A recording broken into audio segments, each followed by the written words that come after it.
Hi, the Bliss community. Yeah, welcome once again to this amazing family. We are growing every day, and thank God for you. Thank God for your support, your love. Those who have not subscribed, please hit that subscription button and let's grow this family together. Because I know, as I said in my very first video, a journey 1,000 miles starts with a single step. So welcome yet again to part 5 of the Bliss story, and this is where we spread love and hope. You know, um, I thank God for the opportunity to do this, and for the strength to do this, and for the peace that is coming with when I'm unleashing and just saying my story and throwing it out there. Remember, trust me, as I tell my story, the first person to be healed and the first person uh, uh, who is receiving peace and more grace is me. It starts with me, and you know, uh, we very well know that when you're going through a tough season, the first step is to open up, get someone you trust, and open up and just speak it out, let it out. There are people get healed by venting. If I just get someone to vent to, it gets off my chest and I get some relief. So as I tell my story, what I'm trying to say is that as I tell my story, it's healing on its own. It's a process of healing, because uh, when you lose a loved one, when you lose a job, when you lose a business, when you lose a parent, when you lose a child, you know, some of these losses come with so much magnitude that there's no healing. I can't say there's like healing. You learn to stay with that void, and that's why when Liz died, and when Liz passed on, when Liz passed on, uh, the void she left in my heart, it's only God who can feel. It's only God really who can feel. And as I tell it out, as I just speak it out, the the number one recipient of the peace, and the number one recipient of God's peace and grace and healing. And so, uh, the last part, or rather the last episode, I mentioned the podcast starting today on the 11th of October 2019. So I picked it up from there, and we started an amazing journey with my late wife, a journey of loving one another, planning our future, you know, uh, building one another, correcting one another, learning one another, and because we believed that God, and that's one thing I told her, God cannot give you a complete thing. He gives you someone who has the attributes you want. So make him your the husband of your dream. Make her your the wife of your dream. And we began to correct one another. We began to love one another. We began to correct each other with love. We began to, we just said, let's communicate. Let's be open to one another. If there is something I'm doing which is not pleasing you, let me know in good time, so that we correct, and I just become this husband of your future and the husband of your dream. Yeah, and we began to date, and because we were so serious with what we had started, we began to talk about our wedding. There's this day, actually the following Sunday, we sat somewhere and we talked about, okay, when we want to get married, when we want to do our wedding. And we were so categorical that we had a notebook and we put a date down, and we said, okay, because we did not want to disturb people. Of course, we planned, but God actualizes the plans, and God can disrupt your plans.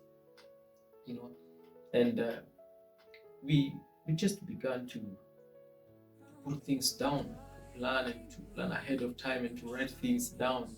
And one thing we wrote is that we wanted to get married. That is actually the second week of our dating. That was mid-October, and we are saying that we want to get married in towards the end of 2020.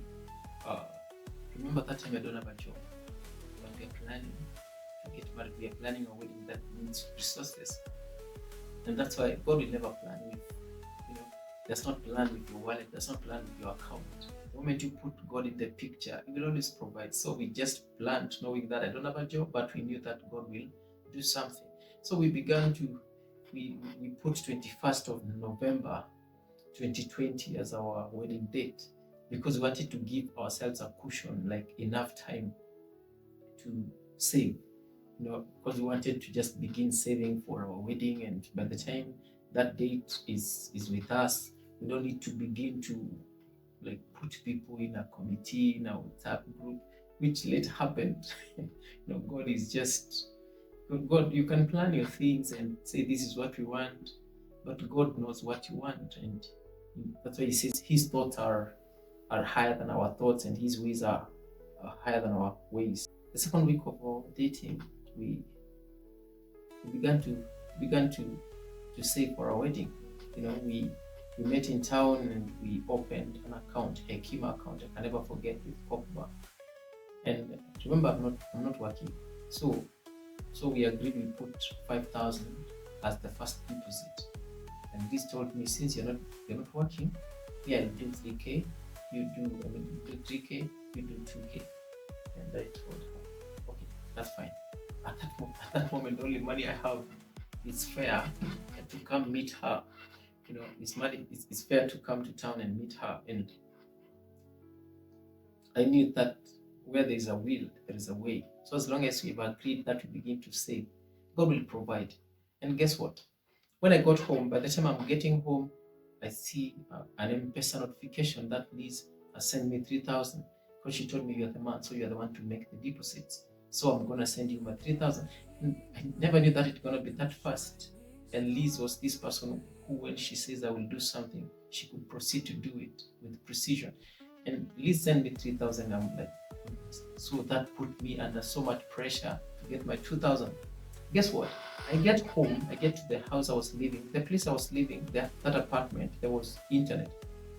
But that internet, what they had done, they had put internet, rather we call them data points, or rather modules, in every house. But then there was just access points distributed evenly within the building. But of course there were rooms. Once you close your door, of course that's an obstacle. So it weakens the Wi-Fi signal. So what people are doing were now configuring their own Wi-Fi by, if those who are tech savvy, they know what I'm talking about. You buy your own router, then you plug the router into the module, or rather the data point inside your room, or rather inside your house. Then you can configure it with your own Wi-Fi name, like now Bliss Home, all that, like your own customized SSID. We call it like a Wi-Fi name. Let me just call it, give it that simple name. And so when I got home, those were things I was doing. I got 2 people, because to survive, of course, I was crimping cables. Those are in the corporate world, or you are in your house, you might have met an Ethernet cable. This cable that is used to connect a computer to the Wi-Fi router, all that. So what I could do, I could crimp that cable. I could buy like a rim of 305 meters. One rim is usually 305 meters. Then I could cut it into 1 meter, 2 meters, 3 meters, based on the people preferences and requests. So what I could do was to crimp the cables and sell the cables. If someone wants Wi-Fi in their house, I could now rush to town, get the router for them, come configure it with the Wi-Fi name of their choice, then they are up and running. So those are the things I was doing. So this evening I get home and I find 2 people outside my door, and they tell me, we want your help in getting Wi-Fi in our house. Those are 2 people. So they needed a router, those are 2 routers, they needed 2 cables, and of course that's 3 meters because of where they wanted to place the router.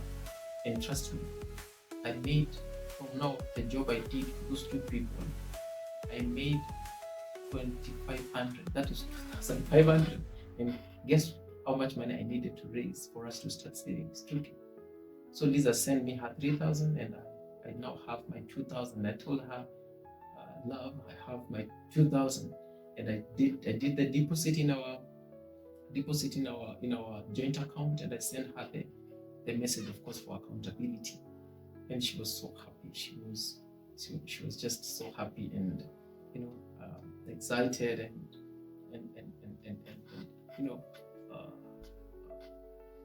we had begun an amazing journey of saving. And so what happened next was, I'm still jobless, I'm still struggling with my rent. So we had before now, she gave me a yes. I had done an interview for an intern position in a company, because I'd sit at home and I need the experience. I don't want to continue staying at home. And I was now waiting for an answer, rather a response from the organization after doing the interview.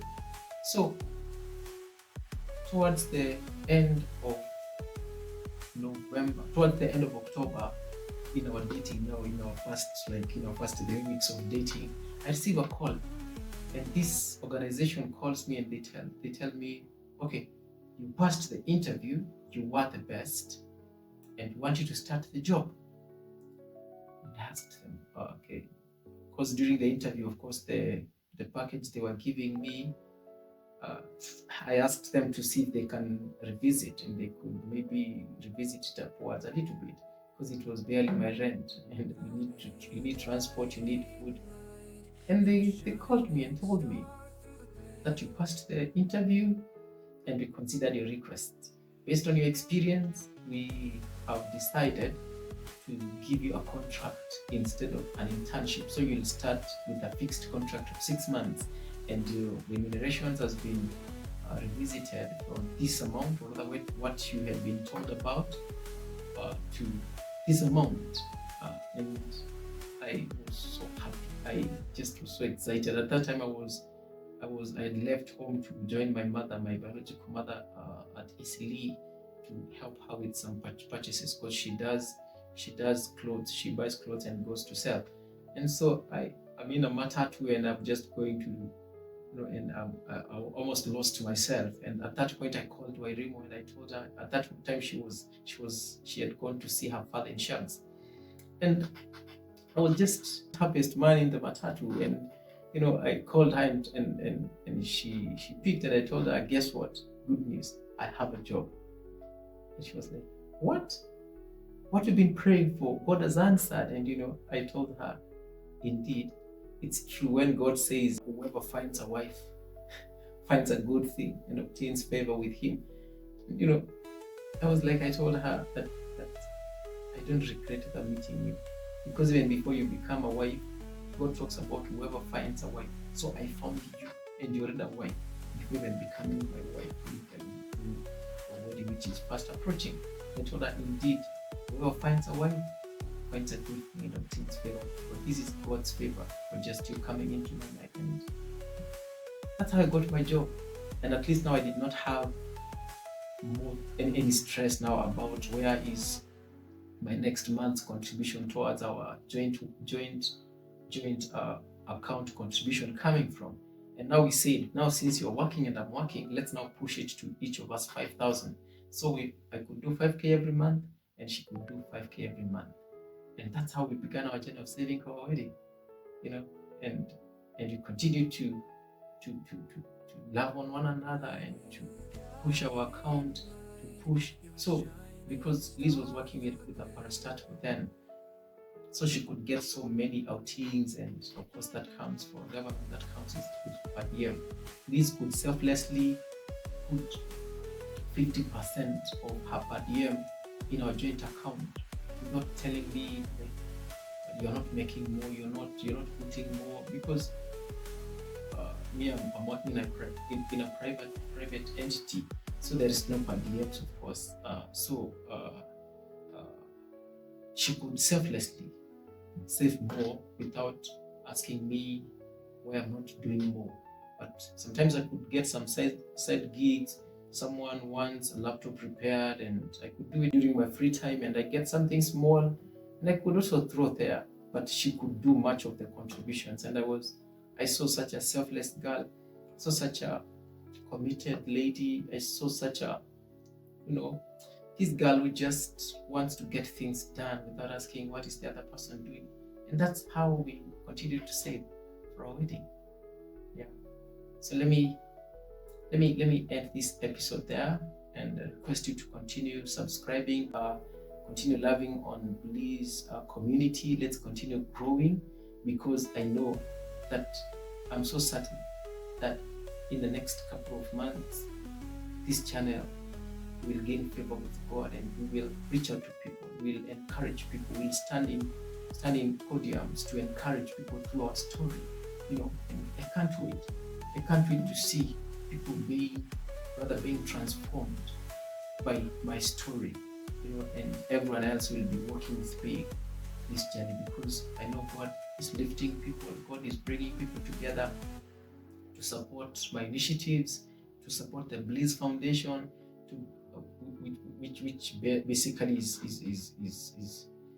meant to spread love and support those who are almost giving up because they can't make ends meet. We want to spread love to children's homes. We want to spread love and support to cancer care centers. That God will use this foundation to reach out to multitudes of people, not only in Kenya, but also in Africa and beyond. So continue subscribing. Let's continue growing the Bliss community. And may God bless you till the next episode. Bye-bye.